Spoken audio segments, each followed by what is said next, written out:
Hello and welcome to a conversation with noted educator, fishery biologist, and conservationist Terry Harmon.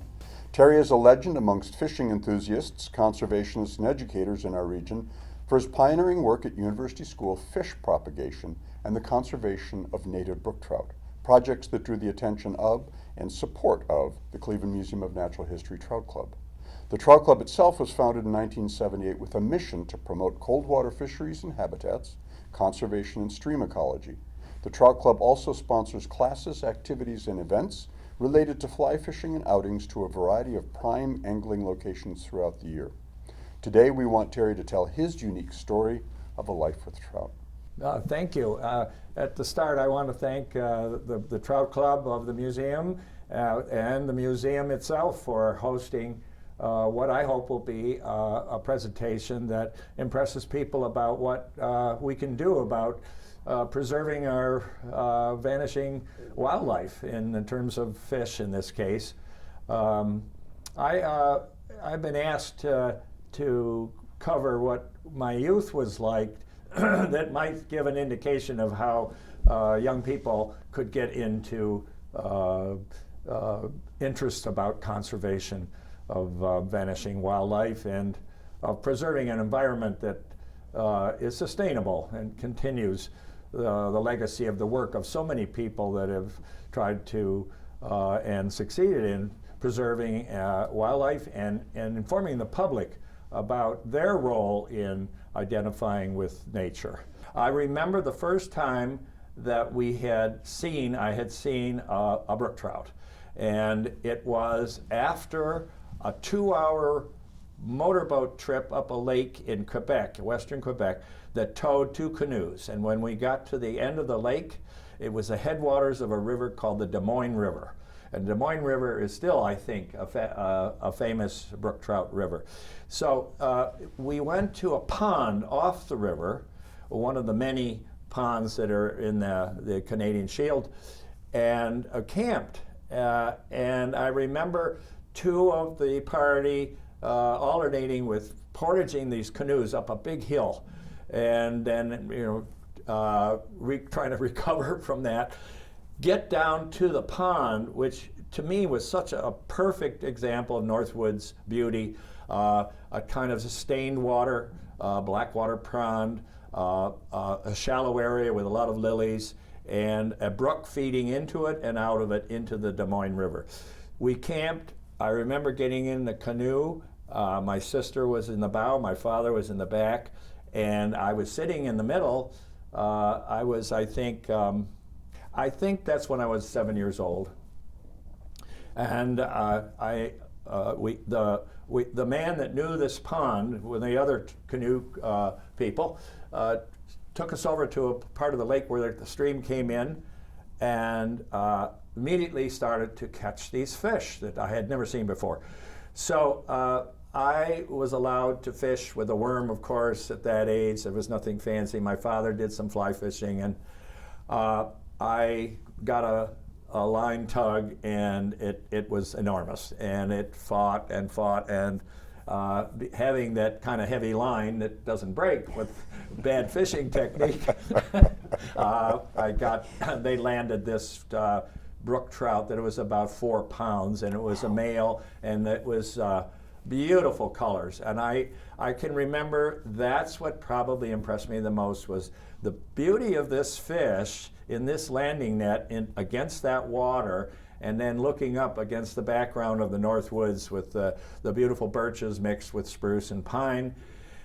And that fish was consumed at a campfire, and the food value even enhanced that, the appreciation. Well, back to my mother, she negotiated for us to get fertile brook trout eggs for this pond for me to hatch them.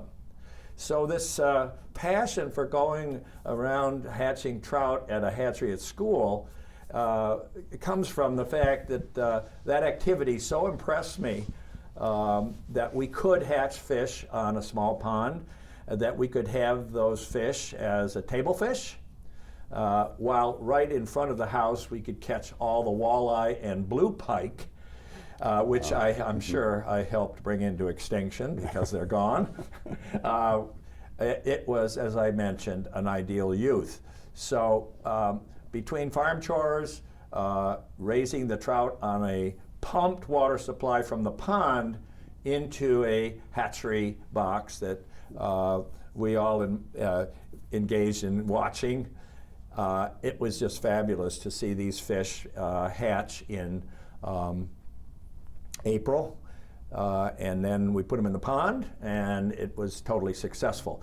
It gave me the idea that even in the smallest of ponds, if the water temperature was correct, you could have these fish. And they grew enormously. There was a lot of food in this pond. Snails mostly showed up in the fish. You wanted to talk about the native trout. Right. So, I mean, there's a great story here about yes, a it native is. strain It's a of serendipity story. So let's hear about that. I was just finishing up a class in the biology class at school. It was around 78, maybe it says there, Scott Schubert shows up. Yeah. 1984. 1984. I have trouble with the 70s and the 80s. Anyway, I knew from, like you did, that Kirtland and Garlick and Ackley, actually Ackley had a fish farm, the first fish farm in North America. Really? You know that? There's a plaque at 155th and Ackley. You've got to go there. There's a plaque. It says, "What is?" You've seen it, and you know who brokered it is Krems, and he got a professor who is a fish historian from Colorado, Robert Benke, to come as a guest of the museum a few years ago. Do you ever remember? Robert Benke has a beautiful textbook on the trout and salmon of North America. And beautiful color plates, correct? Oh, if you don't have it, I'll bring mine next time I see you. It is spectacular. 70 different varieties of trout and salmon. I mean, it is the most beautifully comprehensive book I've ever seen. Anyway, so there was a well-known that at least in the history we had trout, and I knew from my father, Furnace Run and Conneaut. So I was happy with this Quebec trip, bringing us eggs, and then we could do work with them. So all of a sudden, I'm at this class, and so in those days we didn't have a computer; it was just starting. Somebody came to the door and said, "There's a guy on a motorcycle down on the loading dock area, wants to talk to you." Oh, I don't know, a motorcycle. So I went down, and there was a stranger, young guy, nice guy, introduced himself as Scott Schubert. I'm from Chardon area. And, oh, good. He said, "I understand you work with trout." I said, "I do." And he said, "Well, I do too. I have a pond in my backyard, and I have trout. They're kind of pets. I went to the Chagrin Pet and Garden store, which is a feed store as well as a hardware store, and wanted to buy some trout feed. The man there said that they only can sell in 40-pound bags, 50-pound bags. I can't get that on my bike. Of course not.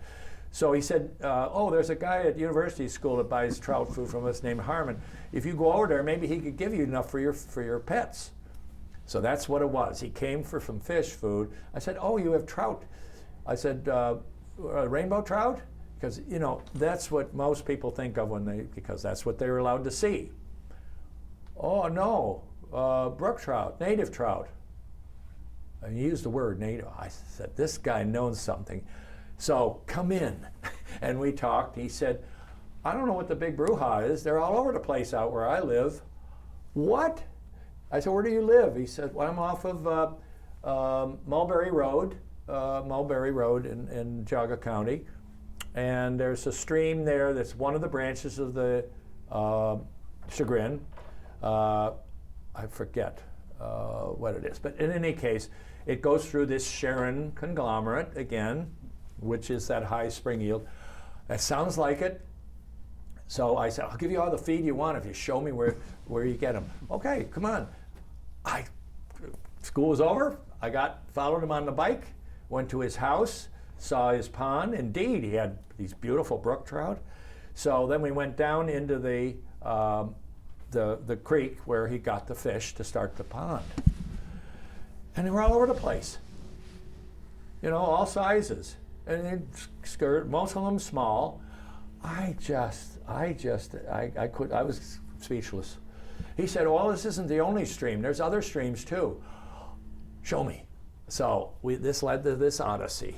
And the big one was this one called Springbrook, which is the icon of the Division of Wildlife.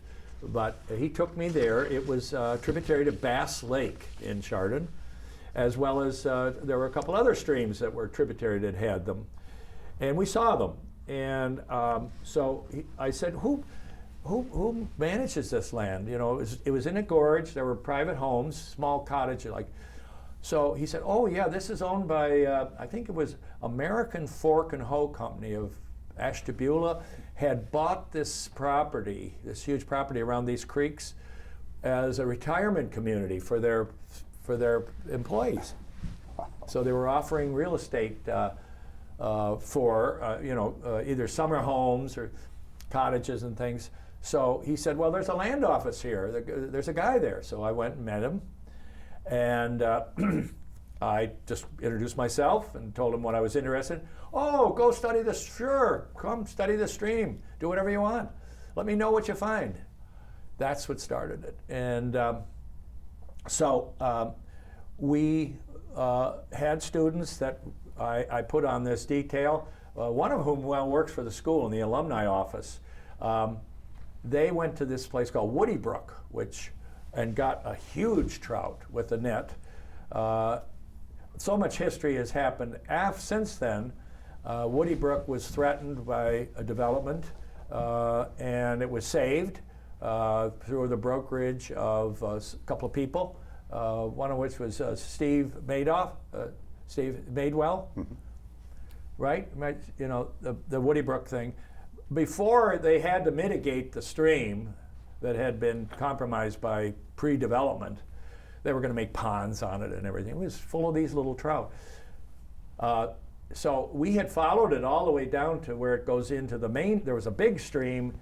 Unfortunately, that one had come straight from the east off a golf course in Chardon. And that was the end of it, you know, chemicals. And yet this little stream, which was still pristine, the lower part was total forest, watershed protected. It was a natural to aim for restoration or maintenance. So you may know there was a restoration project by a company out of Columbus that did stream remediation. I think his name was Steve Phillips. Came in there and rebuilt the damaged upper stream. And today they're in there. And the other stream is under protection of Division of Wild Natural areas and preserves. Natural areas. You can't go there like we did. Mm-hmm. We went there several times. Meanwhile, remember, at this time, we're running the Sulphur Springs Trout Project with the Clone Group 1. With Clone Group from Quebec, your right. Quebec stock, right? So at this time, a student with his civic duty wrote the state. Unbeknownst to me, he wrote the Division of Wildlife, and his name was James Odeski. And loved the guy. He was just on fire with this, and he wanted to know other people that did things with this. He wrote this really urgent letter, you know, that, hey, we found these fish that are in the historical literature, and they're hanging on by their toenails. Will you join with us to somehow expand this and save these fish? Wow, you know, he showed me the letter. I said, okay, good, let's see what they say. Well, a letter came back, the first letter came back, and it complimented him and University School for their conservation concerns. But they, in researching their records, realized that in the 1880s and so forth, there was a lot of importation of salmon and trout around the country from places where they were native to where they were not native. And they said that these brook trout were no doubt from Michigan or Cortland, New York. Okay, that's what you think. So we had not had any discussion of what became known as genetic fingerprinting.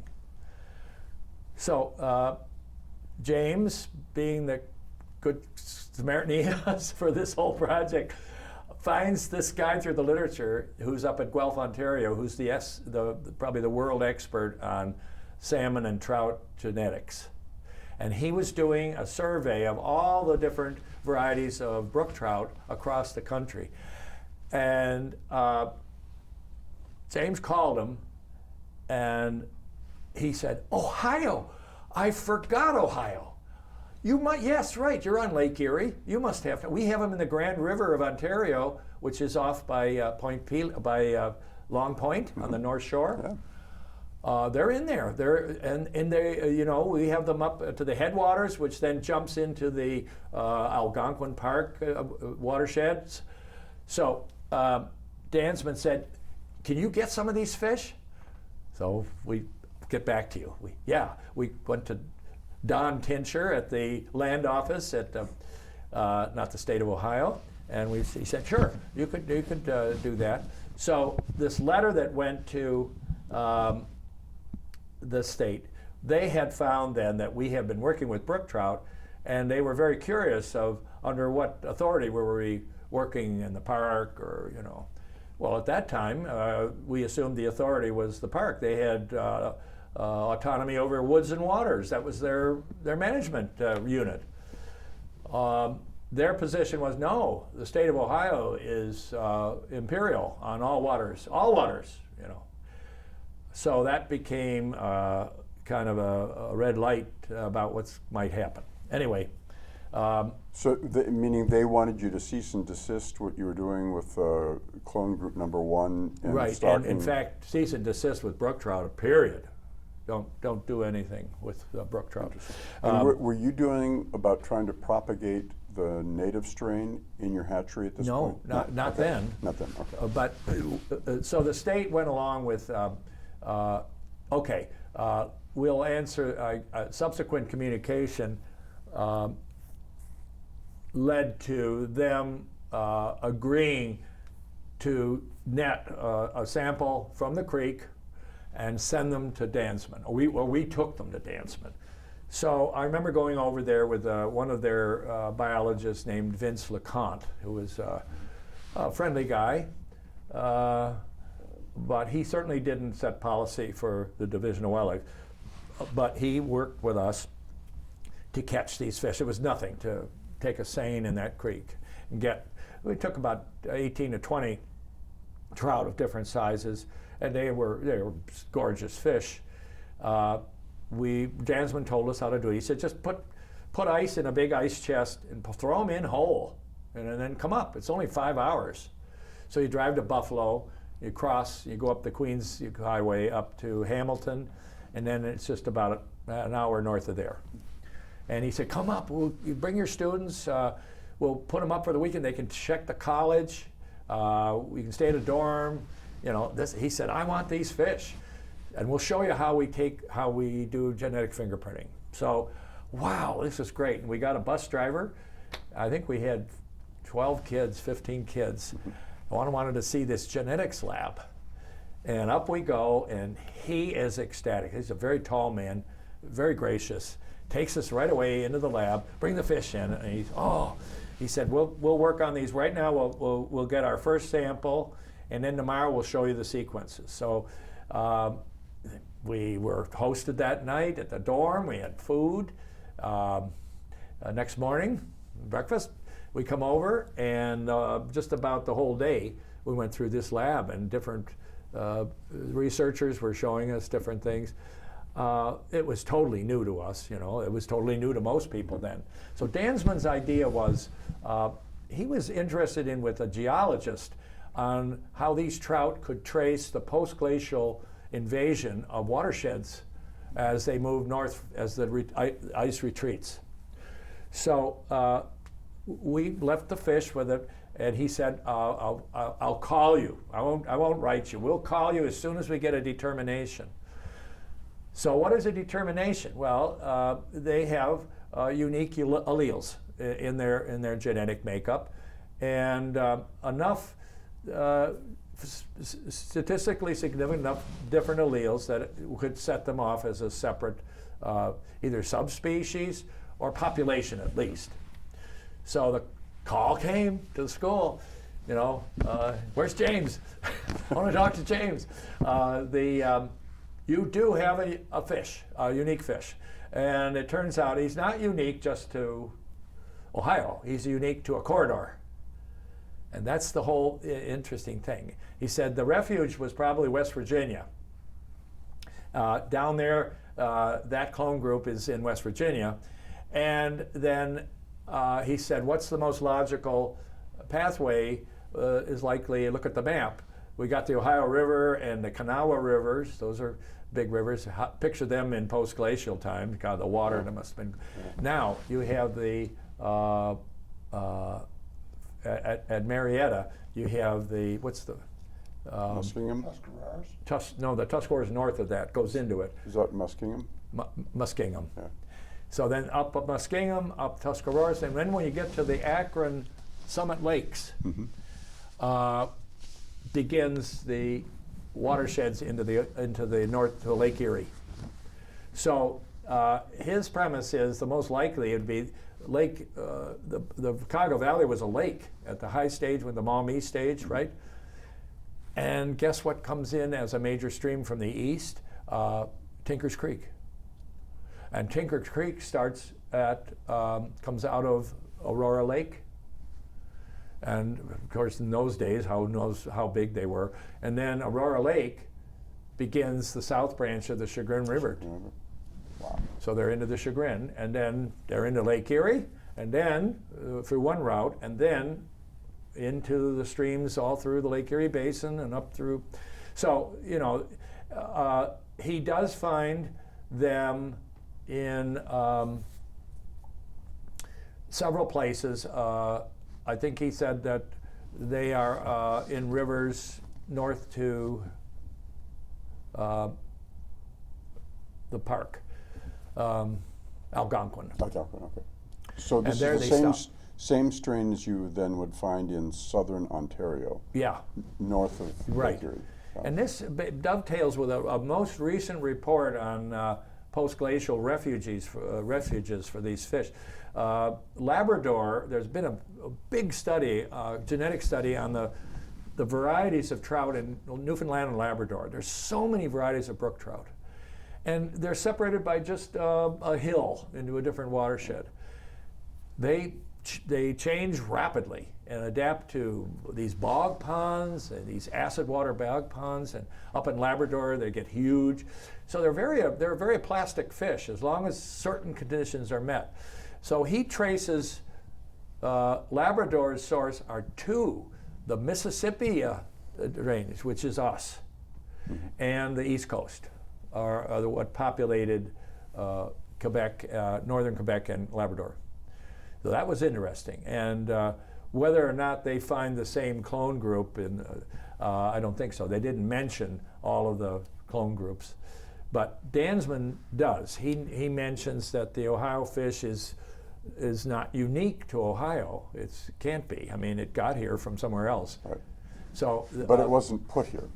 It wasn't put here. Right, it was put here by itself. It confirmed that it was in fact a native strain. Yeah. So once that got established that this was a unique fish, the Division of Wildlife became very interested, and then prompted meetings that would steer the future of any management of this fish along their lines. And then came the Museum of Natural History's dinner meeting with. So let's just talk about that, because this is now where the museum's Trout Club, and the Trout Club being composed of folks who are enthusiasts for cold water streams and fisheries and fellowship and all the rest of it. But they obviously were very interested in what you had been doing with brook trout, and I'm sure very interested in the Sulphur Springs thing. But now this is sort of a game changer where we now have a native fish, a threatened gene pool. Exactly. And so the museum's Trout Club was the convening agent to bring you together with the Division of Wildlife to start talking about the future of the. And somewhere at this time, just preceding this meeting with the club, because the state, both of us knew these fish were native, we found a place that was a neutral, perfect place to raise these fish artificially at a private property in Wade Hill. It was on, it's called Spring Hollow. It was owned by, I forget, but now it's owned by a doctor, retired doctor from the clinic, and was I was introduced to the place through some students who knew about this pond that was spring fed. This estate is astonishing. It's on the east branch of the Chagrin River. It's on the escarpment of, it's on a big flat outwash plain. Mm-hmm. Tons of gravel at the base, and the estate had been built in the 1890s, and they had a spring house, a beautiful stone spring house, quarter the size of this room, and lined with stone, and 3 sources of water coming in, plus springs coming out of the bank all along, falling into the East Branch. And on the end of the edge of the property, they built a small pond like we had at Madison, same thing. And they had formalized this as a water garden. Water came out of the spring house through a rock bordered channel into a pool that looked like a swimming pool. It had steps down into it, but it was ice water. I don't know who could swim in it.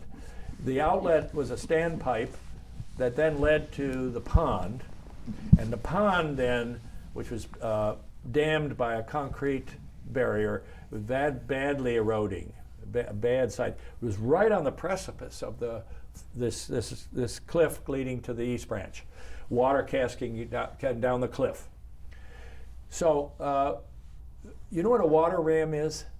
It used to be, it was a pump that if you have a pressure head of water source up here, mm-hmm. and it's just a little bit of water, and you feed this structure, it's a spherical structure, as it fills with water, it increases pressure. Right. And then that pressure from a pipe this big is reduced to a pipe the size of your finger, and that increase in pressure propagated in a smaller pool can pump water uphill. So it to a certain degree, and it's not a big flow, but it's a trickle. You can get water to a cistern up the hill. I mean, the farmers had used this for years where they have hilly country, called water ram. Anyway, there had been a water ram bound by next to the dam, and it was cracked. In other words, it long and rusted away. But the pipe leading to it came from up the spring, up the spring, that first pool. So the pressure head, there we had about a 12-foot pressure head, mm-hmm. and there was a valve on there. Well, we got the valve open. It was a gate valve, and it was seized up and everything. But we got it open, but couldn't shut it. So we got it. We were able to get another valve, replace it, and now we could we could get water to a spot, a little terrace area. We built a hatchery for the native brook trout. So this is in what year? So the brook trout were discovered in '84. So what year are you now? We're 80, about 87. Okay, and the Division of Wildlife is supportive of your effort? Right. That was why we did it. Now we had no argument. They didn't like the fact that we had a hatchery at our school where we had been working with Quebec trout. Right. And I said, there's no problem with separating them. You know, we in our hatcheries, you know, fish get mixed. And okay, so we pursued this, but it gave us another project. Now, this was 15 minutes from school. Now, this is another, again, we had time. We built a hatchery that used this water from the water ram pipe as a source, and it turned out beautiful. We had 2 tiers of hatchery troughs. A building, it was 14 by 8. It was right on the hillside. It looked like a, you know, it had a sloped roof, and it was really nice. We worked hard. We put windows in it, and the pipe came in to the side of the building, and then it was dispersed through 2 gate valves for each trough, and the water then went out to the end of the trough, went down a drain to a common drain, and then out to the brook. So then that necessitated getting a broodstock. And the largest trout that were in those creeks are like that. So again, a division representative went with us. I think we came up with something like 80 small fish. So the division representative is with you, but you guys have built a Right. hatchery. You guys are actually collecting the fish. Right. You're really putting the whole thing together. Yeah, we financed the whole thing. Got it. But you know, we're trying to build this relationship now. Things are going okay. By 2 years later, and kids would go there and feed. Watercress lines the bank of the creek coming into this pond. You know, you could have a dinner of watercress taken. It was just a most beautiful place, and the hatchery worked great. The you know, water was flowing, ready for eggs. We don't have eggs yet. So the pond, which probably had been built around the 1890s too, was so filled in with leaves. You go in there with waders, and I mean, you just sank in it. There was a deep area, maybe 7, 8 feet. It was such cold water, it didn't matter if it was deep. Trees shaded it, it was safe. The doctor had told us that in the past he had had rainbow trout in there, but poachers would come all the time. He said, I can't keep fish here. So what are we going to do? You know, we're not going to post a sentry on the place. So the word, he thought, because there were no more fish in there for several years, that the word would be among these poachers. It's not worth going there. So we put these 80-some brook trout in there, and 2 years later, they were big. They really grew. They exploded. It was like the word was, oh, they're genetically stuck at this side. No, they sprung out just like brook trout everywhere up in Labrador. They got big. We fed them. The water was perfect. So I guess in 88, this fall, you could tell they were nosing up into the watercress creek. You know when they're interested in spawning. Spawning, yeah. So we went in there with a seine, and oh my God, how are we going to do this? It's like yesterday with rocks, now it's with mud. It's silt.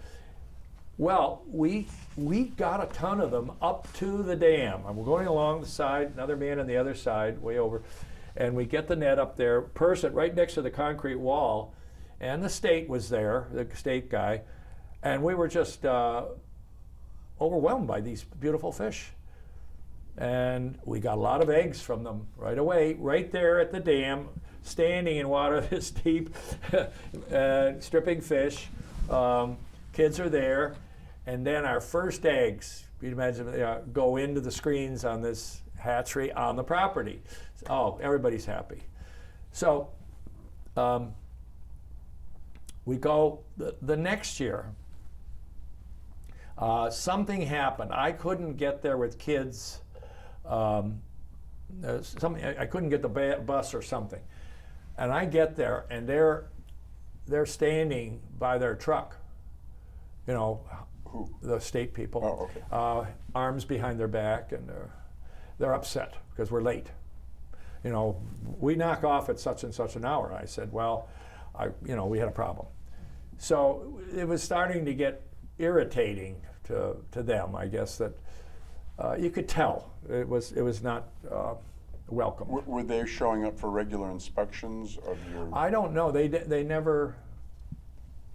They never really told us much about them revisiting the place. Okay. Although they were there when we stripped the fish and verified that.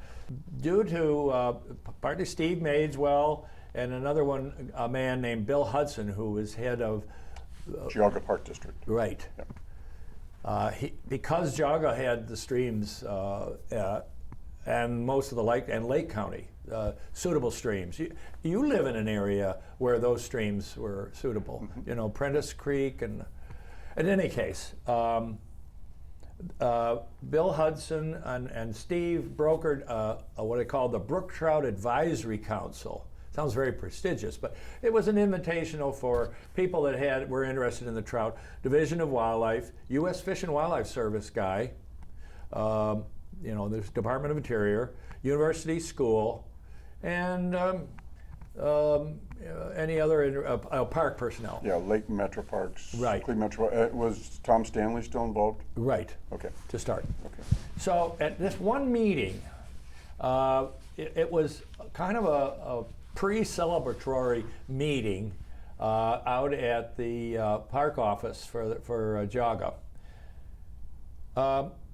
People were sharing anecdotes about what they knew about trout, and the division was talking about I don't know. They were off on can't remember exactly what the exact words were, but Tom Stanley announced that there was a bumper crop of trout hatched in Sulphur Springs.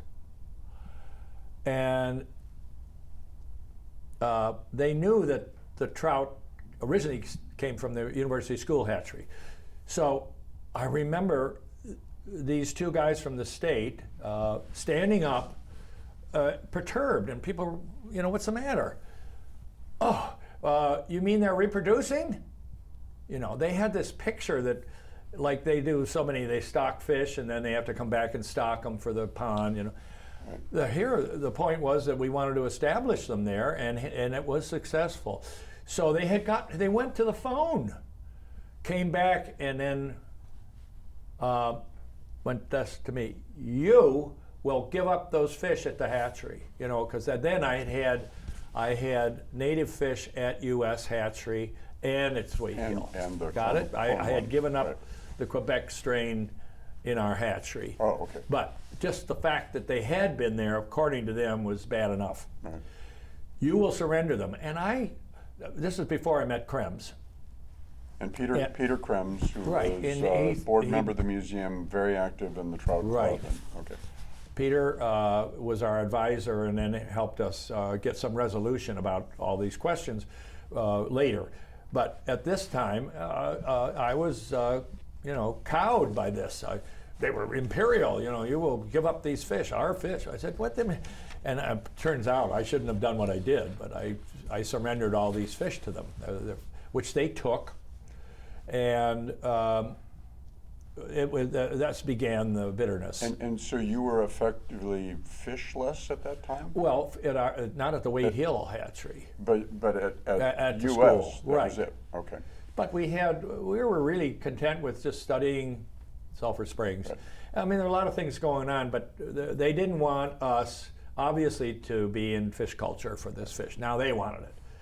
So we had, for the first hatch, went to London hatchery, east of Columbus, the division's hatchery. We saw them there. We were invited to see it. These are the native brooks? Yes. Okay, so we were coming out of Spring Hollow, and what you had done at University School, yeah. they went now to the state hatcheries. Got it. So we supplied them with all the brood stock they ever had that we know of. Right. Now, I don't know now because they never talked to us.